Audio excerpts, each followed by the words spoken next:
En ce temps-là, Jésus disait aux grands prêtres et aux anciens du peuple, écoutez cette parabole. Un homme était propriétaire d'un domaine. Il planta une vigne, l'entoura d'une clôture, il creusa un pressoir et bâtit une tour de garde. Puis il loua cette vigne à des vignerons et partit en voyage. Quand arriva le temps des fruits, il envoya ses serviteurs auprès des vignerons pour se faire remettre le produit de sa vigne. Mais les vignerons se saisirent des serviteurs, frappèrent l'un, tuèrent l'autre et lapidèrent le troisième.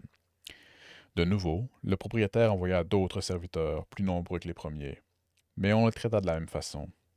Finalement, il leur envoya son fils, en se disant, ils respecteront mon fils. Mais voyant le fils, les vignerons se dirent entre eux, voici l'héritier, venez, tuons-le, nous aurons son héritage. Ils se saisirent de lui, le jetèrent hors de la vigne et le tuèrent. Eh bien, quand le maître de la vigne viendra, que fera-t-il à ces vignerons? On lui répondit, c'est misérable, il le fera périr misérablement. Il louera la vigne à d'autres vignerons qui lui remettront le produit en temps voulu. Jésus leur dit, n'avez-vous jamais lu dans les Écritures, la pierre qu'ont rejetée les bâtisseurs est devenue la pierre d'angle. C'est là l'œuvre du Seigneur, la merveille devant nos yeux. Aussi je vous le dis, le royaume de Dieu vous sera enlevé pour être donné à une nation qui lui fera produire ses fruits.